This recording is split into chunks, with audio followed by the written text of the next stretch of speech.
think that would go to preparation also. The third element is it must be blessed by the rabbi. So there is a ritualistic prayer that is prayed over the food in order to assure that it is a kosher meal. I had a student, it's been about 3 years ago now, that worked for the Tyson chicken plant, and he shared that the way that they were able to stamp, Tyson was able to stamp their chickens kosher and also fit for Muslim consumption was when you got to the end of the processing line where they were packaging the meat, it was the last thing that they were doing. In that room, they had on an overhead speaker a recorded rabbinic prayer and Muslim prayer of blessing over the food so that it could be considered kosher. And so then they could mark that food and sell it as a kosher product. But those three things are essential to a kosher diet. And it's probably pretty obvious to you that that would be an issue for us at Baptist Health. Because we don't have the facilities, especially right now while our food service is under construction, to prepare a kosher meal in addition to preparing all the other meals. We don't have that set up. We also don't have the number of Jewish patients that would require it. So, anybody got an idea how we meet the needs of Jewish patients when it comes to their dietary issues? Contract it out is one way, one very easy way. And secondly would be to get the family involved and have them bring the proper foods. Diet, proper diet is a big issue, and y'all will, I'm sure you already know this, in healing, diet is a significant factor. So having the family bring in food, that there does need to be some coordination with dietary to make sure that it is helping them in their healing. All right, during illness. The rabbinic law also, from the Jewish perspective, does not allow the hastening of death. They would support what is called allow natural death.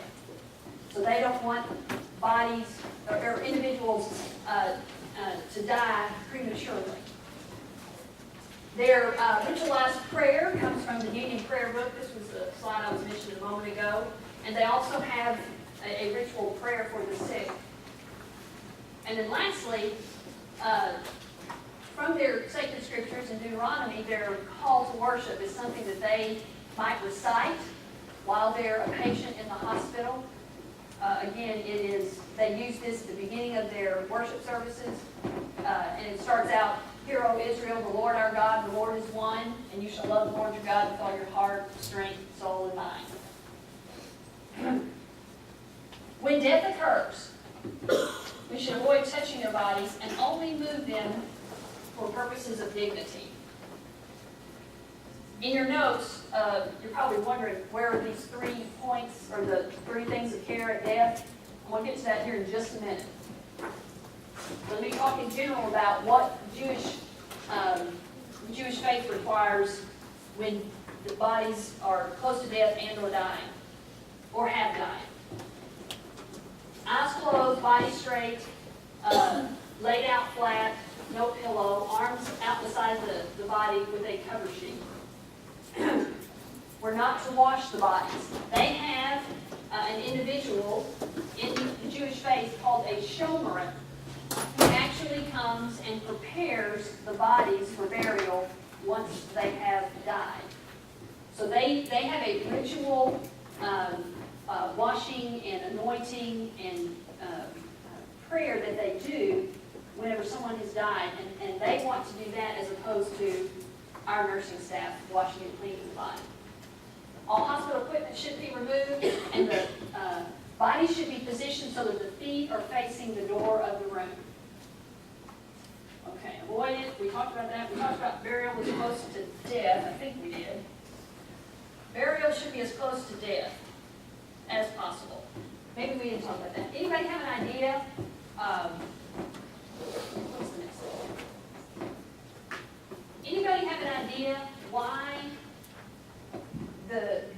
faith would want to bury their bodies as quickly as possible?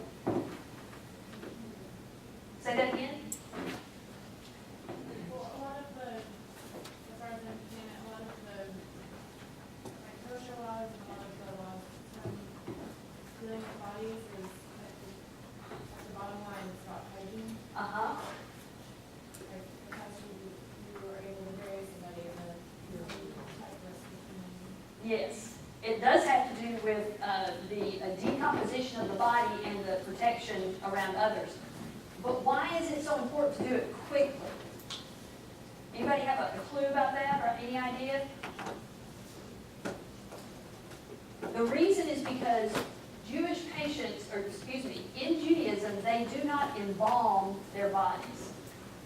When someone dies and they are traditional Orthodox Jews, they will not embalm the bodies. If a body is not embalmed, there is a time limit for it to be buried. Anybody got an idea or want to take a guess what that time limit is? Well, it's up to 24 hours, yeah. Yeah. And what is that based on, do you know? State and federal laws. So if you do not embalm a body, then the process of decomposition could cause there to be harm to other people.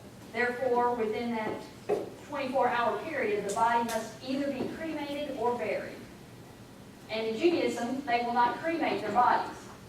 So they have to bury them within 24 hours.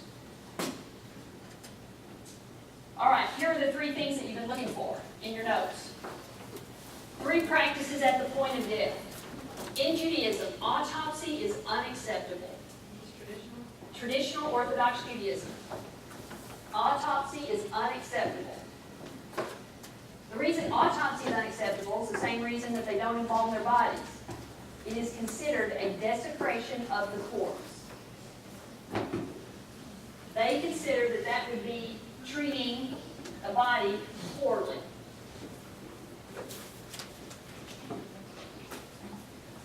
Also, cremation is unacceptable in Judaism. So there is a belief within the Jewish faith that the body, the spirit of the physical body hovers over it anywhere from, I think it's 3 days to 2 weeks. That the spirit of the body hovers over it in order to help the physical body helps the spirit make its transition into the afterlife. So in Judaism, they believe that when the body dies, when an individual dies, that body is still needed in order to release the spirit, which could take up to 2 weeks, for it to transition over into the afterlife. So therefore, they do not want their bodies cremated because that is something that is necessary. They don't want the body's autopsy because that might damage or hinder the body from helping the spirit make its transition. There are exceptions. If there is a legitimate reason why the body needs to be autopsied, if there's some kind of suspicious death, then you contact the rabbi who has authority to interpret the Hebrew law and say, yes, this would be acceptable, or no, it wouldn't. And then lastly, organ donation in traditional Orthodox Judaism is unacceptable. Same reason. They don't want to remove body parts that might be needed to help the spirit make its transition. So at the point of death, autopsy is unacceptable, so is cremation, and so is organ donation. Within Judaism, there are 3 different groups, or 3 different branches. What we've been talking about up to this point are the traditional Orthodox Jews. Very quickly, I want to give you some difference between the progressive or reformed Jews. So they're, I can skip that. Progressive or reformed Jews. This is a picture of the Temple Benai here in Little Rock.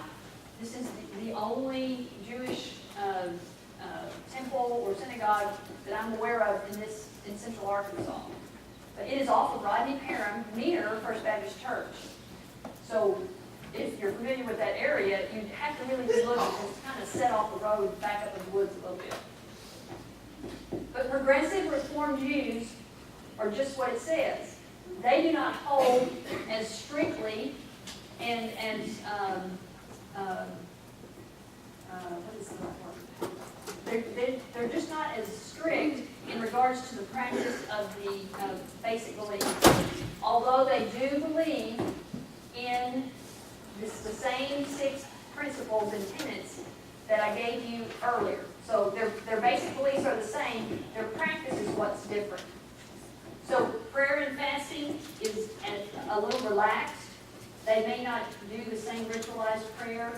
They may not follow a practice of fasting as much as the traditional Orthodox Jews. They may not have as strict a diet where they have to have kosher meals every time or all the time. And the role of the rabbi in the life of the patient for a progressive Reformed Jew will be less. When death occurs, same practice as the traditional Orthodox Jews. Body straight, flat, arms beside it, no pillow, covered, wash it, do not wash it, and remove all equipment.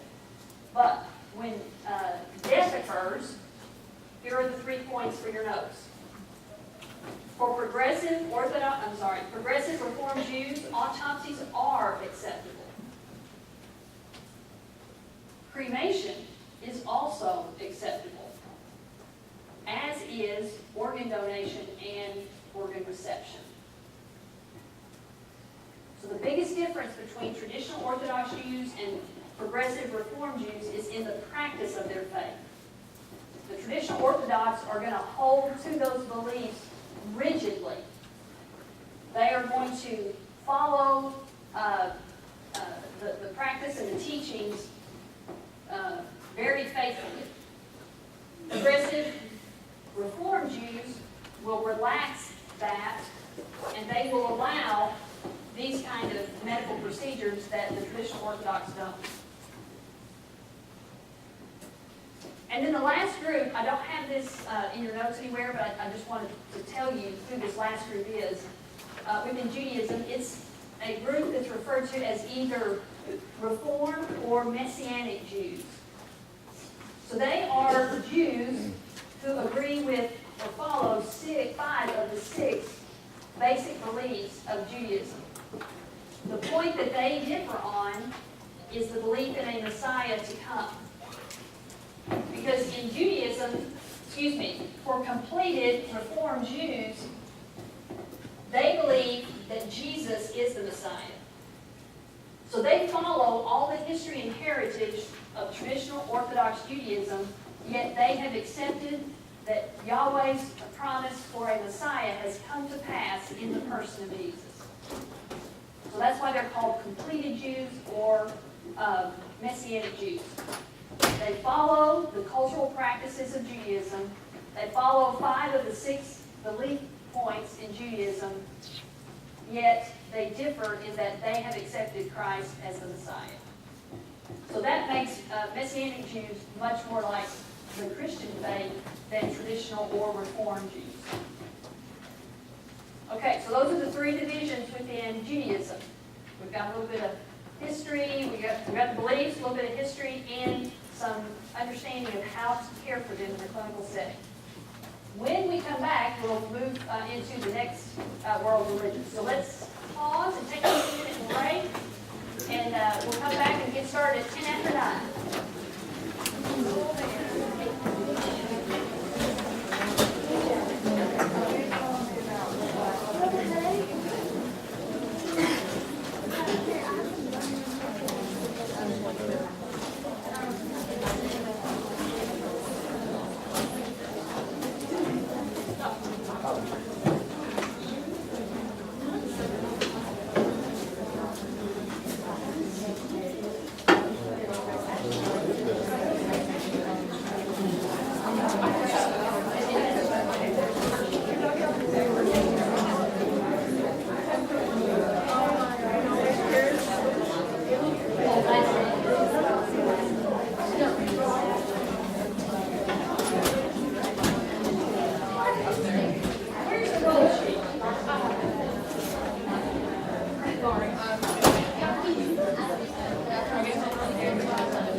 was late coming in, so I don't really pray for it.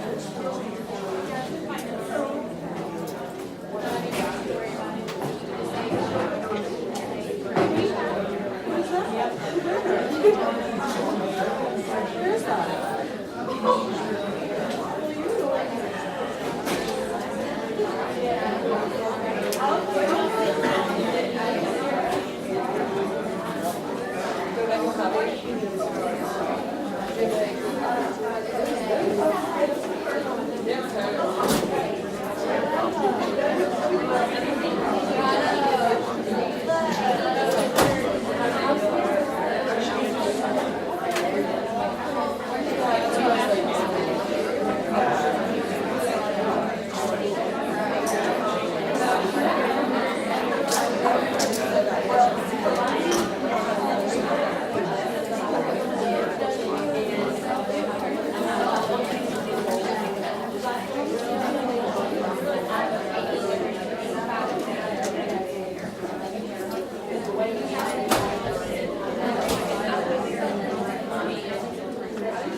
Yeah, it's not too much studying. Watch how that happens. It's so professional, like the teacher looks back. But like 6 months. Yeah. For sure.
to our third major world religion, that of Islam. I want you to just pay attention to this picture. I'm going to reference it in just a few minutes. All of this image, okay? Come back and explain what that is in just a few minutes, but I want you to pay particular attention to that. Here are the six basic beliefs of the Muslim faith. Number one, Muslims teach faith in the unity of God. So all six of these points will begin with faith in.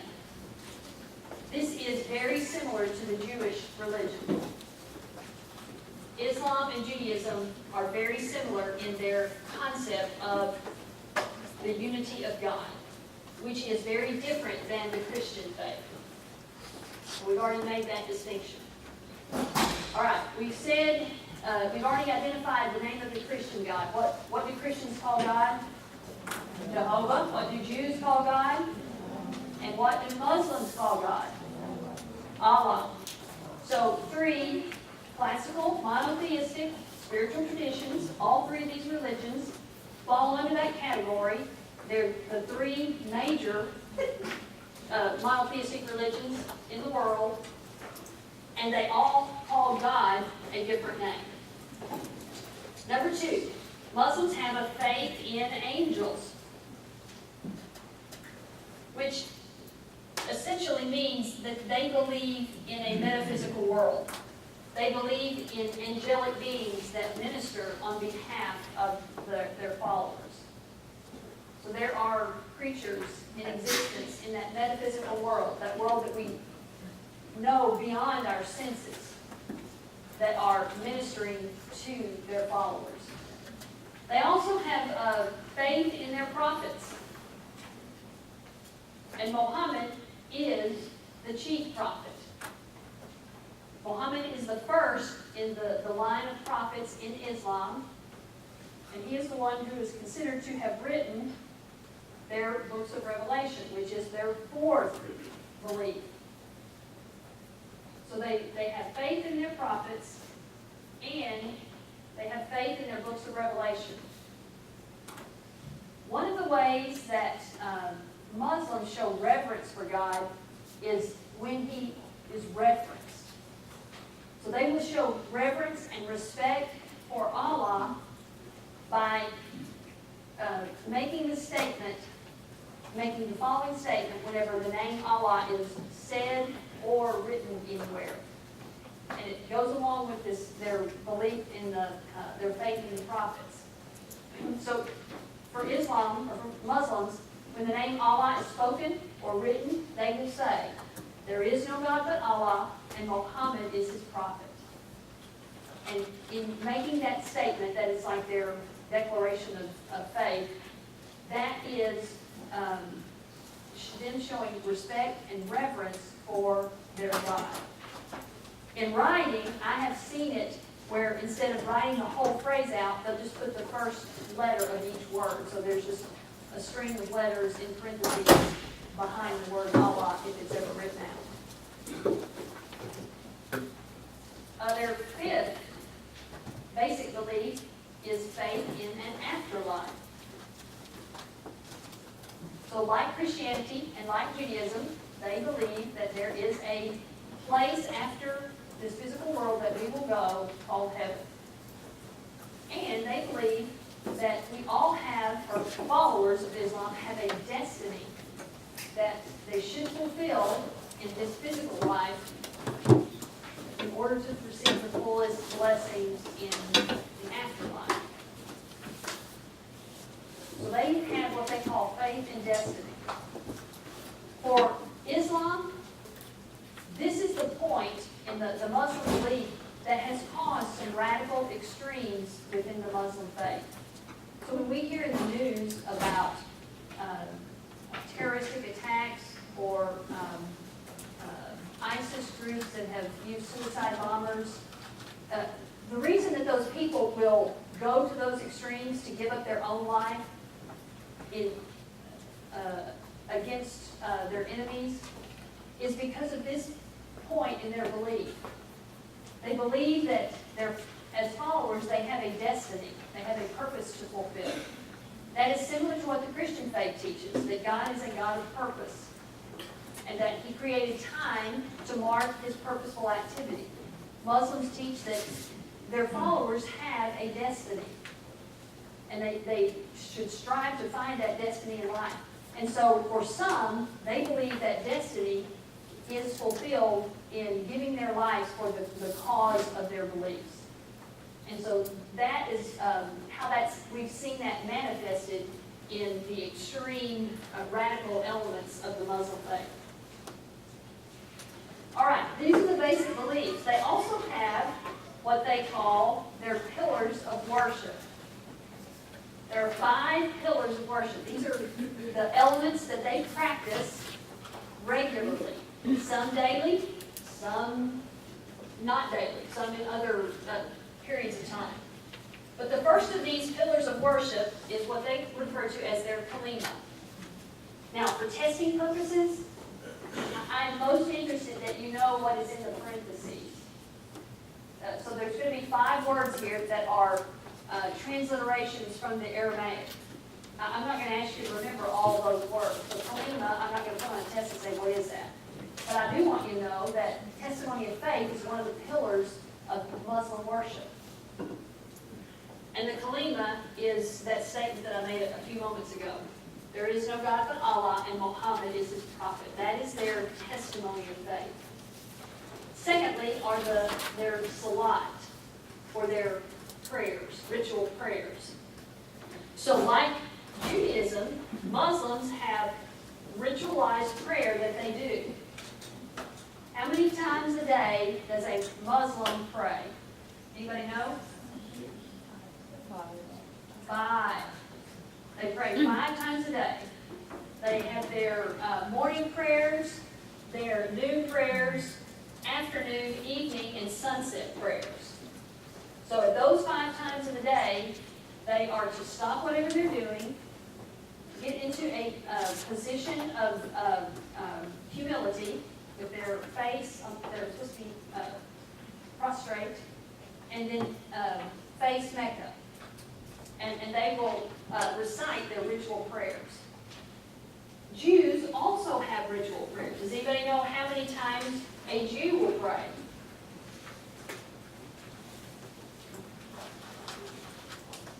I'm going to give you points for your silence because it's a trick question.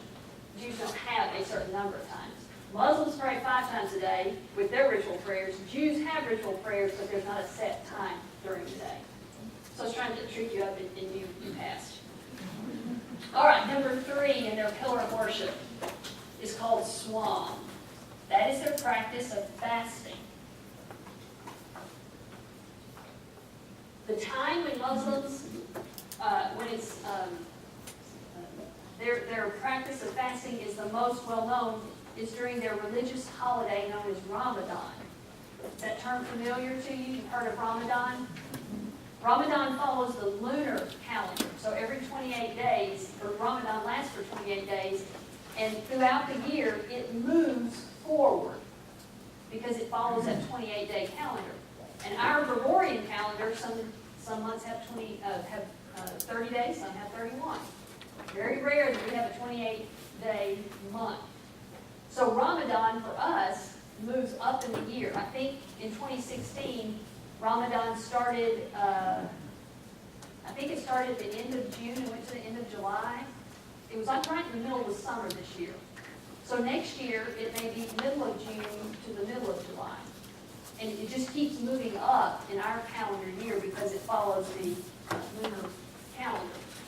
And during that time period of Ramadan, Muslims, those who are practicing followers of the faith, are required to abstain from food and drink from sunup to sundown.